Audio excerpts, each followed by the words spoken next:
Hey everyone, time for another video, and today what I wanted to talk about was the expectations at certain belt levels. So I'm going to start a little series and hopefully just go over some of the different belt levels, at least some of the beginner belts, and then maybe touch on some of the higher belts into the future. But today I specifically wanted to talk about expectations at the white belt level. Before I begin, I just want to apologize if you see this little kind of stain here on my sweater. Right before I left the house today, my 4-month-old apparently decided to either slobber or spit up or something on my sweater here. And if I push this video back to a later date, who knows when it would get done. This is the time that I have just kind of allocated and set aside for the week to get these videos done for you.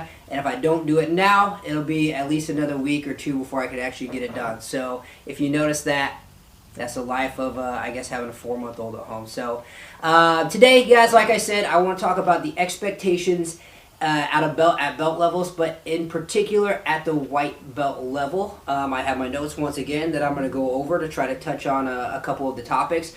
But the goal at the white belt is to build a nice foundation for the rest of your jiu-jitsu journey to kind of build up on top of. So we definitely don't want to build too many holes or skip over too many things, both technically and just like philosophically, so that way the rest of your jiu-jitsu training has a nice foundation to lay on top of. One of the very first things that I look for, I try to teach, I try to coach to a brand new person is not to necessarily try to win your rolls, but to try the moves that you have learned in practice. You may not pull these moves off, but trying them and failing them and tweaking them is just a part of the process to learning. So that's one of the very first things that I want to see. I want to see you actually trying the moves that you have learned throughout class and kind of fighting that natural resistance to just use all of your your gifts or your strengths that you've had when you came in. So that's, like I mentioned before, that's strength and speed and aggression and stuff like that. I want you to focus on technique, timing, and leverage. All right, so try your moves, fight that just natural resist to like push and thrash and go hard and go fast. Kind of just fighting that natural fight or flight response that a lot of people have when someone very first, starts going with them. You kind of feel that intensity, and it's just natural for you to strain and push, and what it does is it just kind of wears you out. You do 1 or 2 rounds of rolling, and then you're just completely gassed, and then you can't get those extra training sessions or those extra rolls in to practice all of your techniques. So the very first thing, fight that natural resistance to just like push and thrash and strain, and instead just try your moves. They're going to fail. That's all right. Try them, and they'll get easier and easier as you go. The next thing that I want to see is you really just try to find like a schedule or show some consistency with your training. If you want to improve at jiu-jitsu, one of the best ways is just showing up consistently. And for everybody that can be a little bit different, but I want to see you start to find your groove, whether you're a Tuesday, Thursday night class guy or a Monday, Wednesday, Friday day class person. Try to find a schedule that works for you and show some consistency with your training instead of, I see you twice this week, then I don't see you for 2 weeks, and I see you 3 times a week, and then maybe once. Like, I understand life gets crazy and that stuff is going to happen, but I really hope that you can find a way to maybe restructure some things and build a little bit of consistency into your jiu-jitsu. And like I said, for every single person that is going to be a little bit different, but if you do want to see some improvements, I highly recommend that you look at your schedule, talk to whoever you need to figure it out and see if you can find some consistency so you can put in the time to improve at jiu-jitsu. The next thing that I really want to see is just so you're trying your moves, you're putting in the time, is now we're actually starting to see your body start to move like a jiu-jitsu player. So you're bridging when you need to bridge, you're shrimping when you need to shrimp. All those line drills that you've been practicing are actually starting to show themselves onto the mats, and you're starting to look like a jiu-jitsu player. Your mobility is improving, so maybe you can sit further onto your heels. Maybe you can bring that knee up into like a combat stance. You can stand up and drop back down a little bit quicker, so you're starting to actually get all those like that strength and mobility and just those neural connections are starting to finally build up, and you're starting to look like a like a jiu-jitsu player.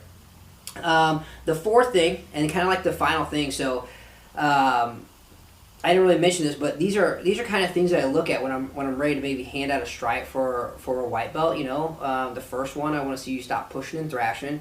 Then I want to see you putting in some of the time. And then for that third stripe, you're starting to kind of look like you can move and you kind of know what jiu-jitsu is. And then towards the end of your white belt, I really want you to know like the positional hierarchy of jiu-jitsu. You know when you're in a bad spot, you know when you're in a good spot. You know when to attack, and you know when to defend.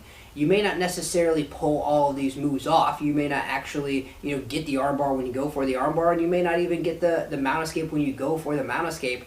But the fact that you know when to attack and you know when to defend is a big deal. As a white belt, I don't necessarily expect you to perform really well and pull everything off, but I do want to see you trying the moves at the right time. They may not work, but the fact that you understand when to do it is a big deal. So that's kind of the things that I'm expecting from you, and that I'm looking for in white belts. And what this is going to do is going to lay a really good foundation for you for the rest of your jiu-jitsu to build on top of. So you're trying your moves, you're building some consistency, you're starting to get some of that mobility and the strength and everything else that you need for jiu-jitsu.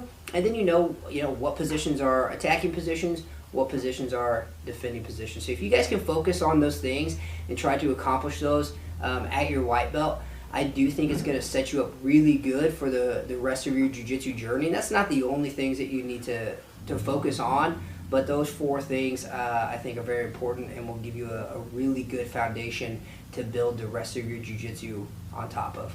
I hope you guys enjoyed it. Hopefully that sheds some light on some of the stuff that maybe I myself or maybe your coach is looking at.